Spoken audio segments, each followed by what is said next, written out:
"We're not funding this circus," my mom said, calm, cutting, final.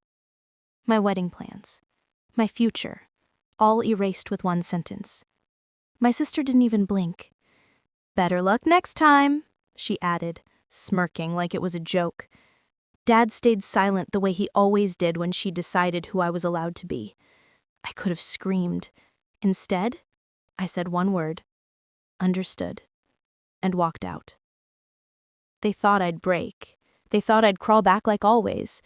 But 3 weeks later, when their world started to collapse, they finally learned what that word really meant. And it began with a single phone call. From the outside, my family looked like the kind people envied. Brick house, polished smiles, Sunday dinners no one dared miss. But inside, every laugh came with a rule attached. My mother, Carol, built our lives on control. How we spoke, dressed, dated, even what we dreamed. My father, Robert, followed her lead, the quiet echo behind every decision. And my sister, Shannon, she could do no wrong. When we were kids, I wanted to design dresses. I'd fill sketchbooks with fabrics and colors. One afternoon, Mom found my drawings, held them like evidence, then tossed them straight into the trash. "You're not wasting your life on fantasies," she said. My father just stood there nodding like he agreed. That day, I learned silence could keep the peace. Years passed. I became what they wanted, an accountant, steady, safe. Shannon went to college for marketing, creative enough to sound respectable. When she opened her boutique, Mom threw her a party boasting about her daughter's vision. I remember watching them toast under string lights, Mom's pearls glinting as she said, "You've always had flair." Flair. The word still stings. Mine was never allowed. Then came Eric. I met him at a community fundraiser, the kind of event my parents called small-town nonsense. He worked for a nonprofit, mentoring kids, laughed too easily, asked real questions. With him, I felt seen, not as a project but as a person. The first time I brought him home, Mom's smile froze halfway. "So," she said, "what do you do?" When he explained, her lips curved into something polite but cold. "How admirable," Dad muttered. "At least he's kind." Shannon just whispered, "Ambition's optional, I guess," and giggled. For 3 years, Eric stood by me through their quiet judgment. We planned our wedding carefully, responsibly. The Ivy House, beautiful but modest, was our dream venue. We saved every dollar ourselves. When Mom offered to help, I thought maybe she'd changed. She said she wanted the best for me. I should have known better. That morning, when she called me back to the house, I thought it was about flowers or catering, not war. The moment I walked in, I felt it. The tension, the silence before the blade. She stood by the fireplace, arms folded. Shannon sprawled across the couch, scrolling through her phone. Dad stared at the rug. "We're not funding this circus," Mom declared. "Better luck next time," Shannon added without looking up. The words hit like a slap. Sharp, humiliating, deliberate. I felt heat rise behind my eyes, but I didn't let them see it. I straightened my back, nodded once, and said, "Understood." The room went still. Mom blinked, confused. Shannon smirked, sure I'd given up. But what they didn't know was that silence was no longer my surrender. The drive back to my apartment felt endless. The sky hung low, gray and heavy, the kind that made the world look smaller. My phone buzzed the whole way, Eric calling, but I couldn't answer. I needed the quiet, the hum of the road to steady me. By the time I reached home, my hands had stopped shaking, mostly. The invitation sat on my kitchen counter. Cream paper, gold trim, our names printed side by side. I stared at them for a long time before sweeping the whole stack into a box. It wasn't anger yet, just numbness. The kind that sits in your chest like a stone. Eric showed up that evening, his face worried but gentle. "What happened?" I said flatly. "They canceled it." He blinked. "Canceled? They can't just..." "They did. Called the venue, the florist, everything. It's done." He stepped closer, searching my face. "Do you want me to go talk to them?" I shook my head. "No. This time it's my turn." Later that night, I found myself flipping through an old drawer. At the very bottom was my high school sketchbook, the one Mom had thrown away years ago. The edges were bent, pages smudged with pencil lines, dresses, blazers, shoes, all the things I used to love before she told me not to. I traced one sketch with my finger and felt the burn of something I hadn't let myself feel in years: defiance. The word understood echoed in my head. It used to mean surrender. It meant you win, but not this time, not anymore. I thought about every understood I'd ever said. When she chose my college major, when she said accounting was respectable, when she told me love should look like money and status. Every understood was a piece of me she'd taken. That night, I wrote a list. Every account, every payment, every contract connected to the wedding. Something didn't feel right, too precise, too immediate. You don't cancel a full event that fast without preparation. I called the Ivy House the next morning. The coordinator hesitated before answering. "I'm sorry, Miss Perry, but your mother already sent us your signed cancellation notice." "My what?" I asked. She paused. "It had your signature." The floor seemed to tilt beneath me. I thanked her, hung up, and stared at my reflection in the dark phone screen. Someone had forged my name. My family hadn't just canceled my wedding, they'd erased me from it entirely. I drove straight to Diane Cole's office the next morning. She had been my company's attorney once, sharp and unshakable, the kind of woman who looked like she'd been born in a courtroom.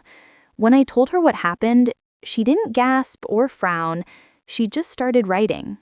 "Show me the paperwork," she said. I handed her every file I had: payments, invoices, the original contract for the Ivy House. Diane flipped through each page, pen tapping against the desk in a steady rhythm. Then she froze. "This cancellation form," she murmured, holding it up. "That's not your handwriting." I leaned closer.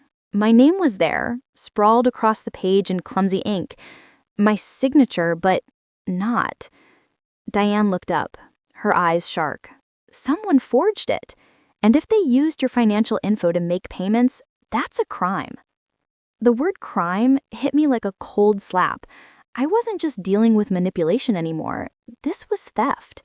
Deliberate, calculated. We spent hours combing through details. Every transaction, every withdrawal from the wedding account. And that's when we saw it. Thousands of dollars wired to Shannon Perry Designs, her boutique. Another trail led to my parents' credit card payments and home renovations. "They used your money to cover their debts," Diane said. "And I'll bet it gets worse." That night, I sat in the dark with only my laptop screen lighting the room. I replayed every moment in my head. Mom's cold tone, Shannon's smirk, Dad's silence. It all clicked into place. The wedding wasn't just a power move, it was a cover-up. The next day, my phone rang. Uncle Stephen's name flashed across the screen. We hadn't spoken in months, but his voice was tight and uneasy. "Eleanor, there's something you need to know," he said. "It's about your grandfather's trust fund." I froze. "What about it?" "He set it up years ago. $250,000. It's yours, but it activates only when you marry. Your parents have been managing it and withdrawing from it. I checked the records myself." The air left my lungs. "You're saying they've been using the money for years?" Stephen said softly. "Shannon's business, the house remodel, all from your trust. If you'd gotten married, it would have triggered a full audit. They had to stop it." I pressed my hand over my mouth. My own family hadn't just stolen from me, they'd destroyed my future to keep it hidden. After the call, I sat still for a long time. The anger came slowly, quietly, like a storm forming over still water. I opened my laptop, typed a message to Diane, "We're filing the case." Then I whispered, to no one but myself, "They wanted control, now they'll get consequences." The courtroom smelled faintly of old paper and polished wood. Rows of strangers whispered behind me, the hum of air conditioning drowning out my heartbeat. I sat at the plaintiff's table beside Diane, my hands clasped so tightly my knuckles ached. Across the aisle, my family looked smaller than I remembered. Mom's hair was perfect as always, but her pearls didn't shine the same under fluorescent light. Dad's tie was crooked. Shannon scrolled on her phone until the bailiff told her to stop. When the judge entered, everyone stood. "Case number 4721, Perry versus Perry," the clerk announced. The word stung more than I'd expected. Diane began calmly. "Your Honor, this case involves the unauthorized use of my client's financial assets and a forged signature on legally binding documents. We intend to show that Eleanor Perry's parents and sister not only interfered with her wedding plans, but also misappropriated her inheritance." Mom leaned toward her attorney, whispering something sharp. She didn't like losing control of the story. Diane laid out everything: the forged cancellation form, the bank withdrawals, the payments funneled to Shannon's boutique. She passed copies to the judge, each page landing with a soft, deliberate slap. Then came the trust fund. Uncle Stephen took the stand, looking uneasy in his suit. "My father, Eleanor's grandfather, set up a trust of $250,000 for her. It would release upon her marriage. I recently discovered funds missing." "Who withdrew them?" Diane asked. He swallowed hard. "Robert and Carol Perry." The courtroom rippled. Mom's lawyer objected. "Irrelevant. The fund was managed within family rights." Diane's tone stayed calm. "Family rights don't cover fraud." Mom's eyes darted toward me, sharp and cold. "You don't understand, Eleanor. We were trying to protect you. That boy, Eric, he's beneath you. He would have dragged you down." I met her gaze. "Protect me by stealing from me?" Her voice cracked. "We only used what we needed. Shannon was drowning in debt. We couldn't just let her fail." "Maybe she should have," I said quietly. "Maybe it would have taught her what accountability looks like." Shannon slammed her hand on the table. "You think you're better than us? You've always been the boring one. Our parents did everything for you." The judge rapped his gavel once. "Order." Diane turned to Shannon. "Miss Shannon Perry, did your parents transfer any of your boutique expenses from Eleanor's trust?" She hesitated, her confidence fading. I didn't know where the money came from." "Really?" Diane listed a document. "Because this invoice for your boutique renovation lists your father's signature and Eleanor's trust account number." Shannon's face drained of color. By the time Diane rested her case, every secret was on the table. Mom tried to play the martyr, Dad mumbled half-hearted apologies, and Shannon cried into a tissue she didn't really use. When the judge finally spoke, his voice was steady, cold, final.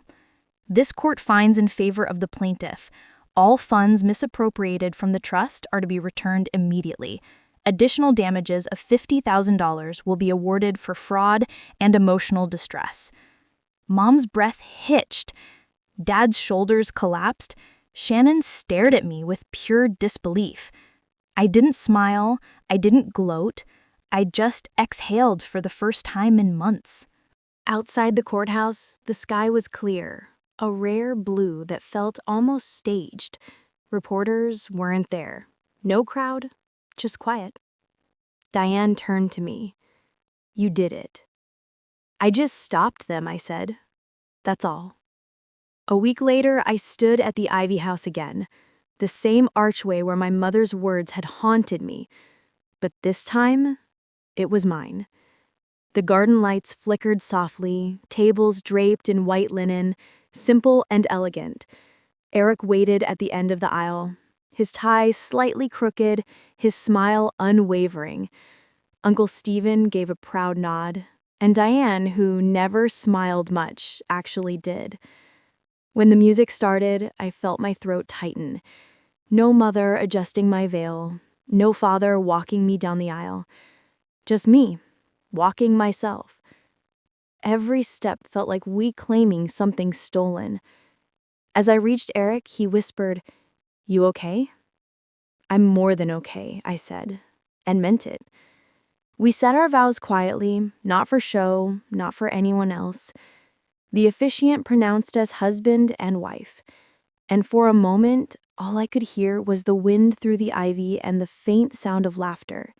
Real laughter. After the ceremony, I slipped away for a moment, standing beneath the same oak tree where I once cried after everything fell apart. I looked up at the lights and thought about how silence had become my weapon. My mother once called my wedding a circus. Now, it was peace. Inside, music and warmth filled the air. Eric caught my hand and pulled me to dance. The world blurred. Faces, lights, all of it. When the night ended, I wrote one last email. Simple, clean. Carol, Robert, Shannon, the court showed who you are. I wish you the best, but this is goodbye. I hovered for a second, then hit send. Outside, crickets hummed. Eric wrapped his arm around me, and for the first time in years, I felt free. A few weeks later, the calls began. First Mom, then Dad, then Shannon. Each one left a message that sounded the same. Soft voices, forced apologies, a little tremble for sympathy. "We just want to talk, sweetheart. Can we meet just once? Things got out of hand." I didn't answer. The phone buzzed on the counter while I folded laundry, cooked dinner, lived my life. Every vibration felt weaker than the last. Then came the voicemail that made me pause. Mom's voice, brittle and tired. "Your father lost his job. Shannon's boutique, it's gone. We're trying to start over. We need help." I stared at the wall, not angry anymore, just hollow. They had taken enough. I later heard the full story. Dad laid off after a scandal, Mom working part-time in a department store, Shannon drowning in debt. The same people who once dictated my life couldn't even keep their own afloat. One night, the calls started again, back to back to back. The screen lit up with their names. I picked it up, typed slowly, and sent one text. "The circus is already full." Then, I placed the phone face down, poured myself a glass of wine, and went back to sketching under the soft kitchen light. The next morning, sunlight poured through the window, warm and quiet.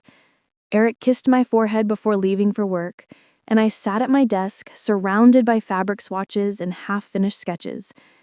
My first design line was taking shape. Mine, not theirs. Freedom doesn't feel loud. It felt still, steady, earned. I glanced at my phone on the table. No new calls, no apologies, just silence, the kind that finally meant peace. Mom once said my wedding was a circus. Maybe she was right, because now the show was over, and I was the one who walked away smiling. If you've ever had to choose yourself over family, tell me in the comments. Hit subscribe. There's always another story.